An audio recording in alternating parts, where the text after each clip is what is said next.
and welcome to the mini-sode of Diverse and Inclusive Leaders, the podcast. This is the honeymoon edition, and today I'm delighted to be joined by the incredible Alisha Smith. She's had so many years worth of experience within the yoga, the meditation space, the mindfulness and wellness living in general, and so I'm delighted to be chatting to her today. Obviously, you'll know on the show I speak with the most inspirational and forward-thinking leaders of today and unearth their unique stories of diversity and inclusion to help educate, inspire and motivate others to make the world a better place. And so today I'm really keen to be chatting to Alisha and finding out about her background and some of her teachings within yoga and mindfulness and why they're so important, really, because she's had a wealth of experience. So welcome to the show, Alisha. Thank you so much for having me, Leila. Excited to be here. You're so welcome. So first of all, obviously you're a yoga teacher and you're here at Body Holiday teaching everyone the art of connecting their minds, their souls, everything like this, and helping them to kind of balance themselves. How did you find yourself in this space? Because I know you've had quite a unique background yourself. You've obviously trained internationally. You grew up in Dubai. Yeah, Amazing. Dubai, born in Dubai, and then grew up in Saudi Arabia. And I was traveling the world and teaching for about 6-7 years. And I found I started to get quite not so rooted. You know, when you're always on the move, I love teaching, but I felt a little floaty. And I decided it was time to stay in one place and find a perfect spot to come and teach and share, but actually be there for a year. And I discovered this job at the Body Holiday and was like, that would be my dream job, and got it, and here I am. Wow. I know. That's it. And have you always wanted to be a yoga teacher? Because having been to some of your classes, I hope you don't mind me saying, you're just such a natural. You kind of ooze this inner beauty, soul, peacefulness. You walk into the room and suddenly you're kind of in this Alisha zone. Aww. Is that just something that you found yourself, or was it an inspiration throughout your life that's made you follow this path? I actually had a very different life before. I was a body double in films. So I used to work in Harry Potter. I was like a double for Hermione and for a few of the other actors. So I would be just their bodies, and we would be on set for like 16, 17 hours a day, every day, you know, and I loved it, but I got to the point that how much am I contributing to the world? You know, I'm sure there's some other way I can use my mind, I can share my gifts. And so I took a yoga teacher training, not really to be a teacher, but just to deepen my own practice because I loved yoga so much. I taught my class. 3 people were crying, happy crying at the end of it. They said you have to teach, and then I switched from film to starting to be a yoga teacher. And that's how, And how did you get into that, if you don't mind me asking? Into the film and TV. Yeah, into the film and TV, because that's such an interesting journey from being born in Dubai and then, you know, did you find your way into it, or was life kind of serendipitous? Yeah, I've always just followed. I've always just tried to be open and follow the cooler things. I believe we're led in life, so rather than being rigid and I have to do this and this, just seeing where things take you and knowing that if you have this trust, then everything's going to work out exactly as it should.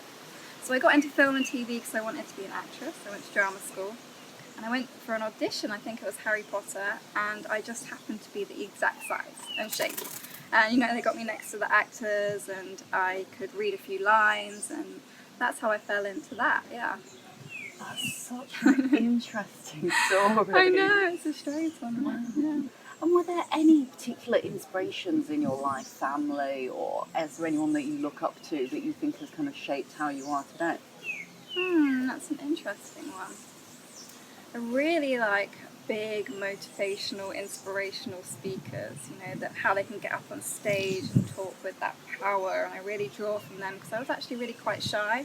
I would get terrified teaching in classes because acting, you're someone else, right? But in class you're you, and I remember shaking and being terrified, and then slowly once you once you start to keep doing it and practicing it, you become this teacher and you step into your role. And I believe in life, like the things that scare you the most are the things you're meant to be doing, whether it's speaking, teaching, like go down that route, because that's where there's the most joy.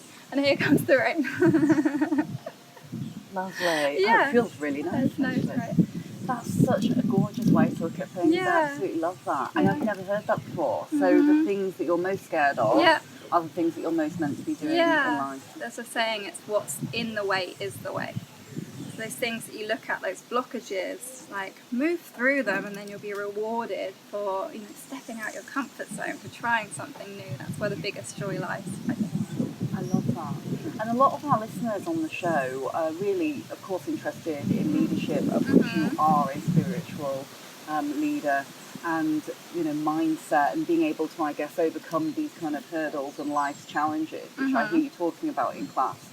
If you were to give any advice to people who are listening in today thinking, oh, I'm at a turning point in my life, or I've got challenges to overcome, how do I get through this? Would there be any kind of advice that you might give them? Yeah, definitely. My number one piece of advice is to stop and to be still with whatever it is you're feeling.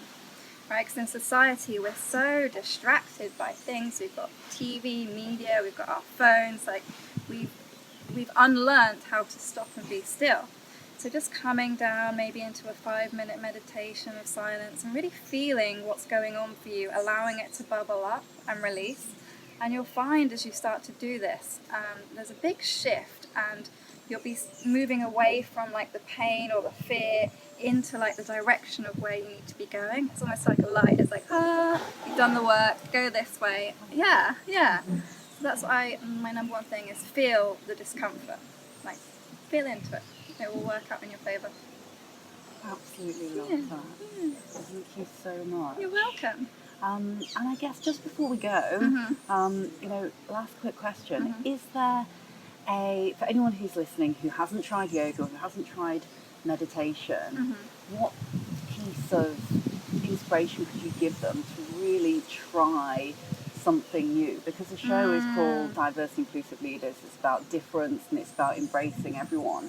And I truly believe that yoga and meditation can be for everyone. It doesn't need to be just for those flexible or you know, super health people or anything like that. How can we encourage more people, especially in the business world, to get involved? Right. I think just knowing that there are millions of styles, right? So maybe you've gone to a class and you've sat down, it's just not for you, you're not feeling it, like just don't give up, try another complete opposite one, like try a yin class. I recommend for leaders and really busy-minded young people, because a yin class you have to be still on the floor, you're holding poses for 5 minutes, and it really slows down the mind. So my number one piece of advice would be just go to another couple of classes, different teachers, different styles, different meditation. You'll find something you love. There is something for everybody, like you said. It's just a matter of finding that style and enjoying it. Thank you so much. Yeah. I feel like I've learned such a lot just in these 10 minutes. So in quick summary for all of our listeners, if you haven't tried yoga, if you haven't tried meditation, really do try and take some time just to explore something new. And as Alisha has incredibly wisely said, you know, if there's something that you're really scared of, then go for it. Perhaps that is your calling in life, and perhaps that's what you're meant to be doing. You know, if you're a leader out there, you're running a busy business and you're finding that there's not much time to experience something new, perhaps go for yin yoga. As Alisha says, you know, it's really strong, it's powerful, you're holding those poses, you're going to really ground yourself into the earth, and hopefully that will make you a better person as well in everything else that it is that you're doing. So thank you so much. Yeah, you're very welcome. It's been absolutely amazing. If you would like to follow Alisha, she's on Instagram. You can find her under Alisha with an I, ALISHA _yoga. Just yoga straight away. Just yoga straight away. And she'll pop up and you'll see her there straight away. So have a look for Alisha on Instagram. I'll put all of this into the show notes as well for today's episode, or you can go on thebodyholiday.com as well. And you can find this podcast and any further notes and anything that was mentioned today on dialglobal.org/podcast as well. Oh, big hug. Thank you so much for watching the Diverse and Inclusive Leaders podcast. Please do feel free to hit the like button below, or if you'd like to receive future notifications, do ping the notification bell here at the side.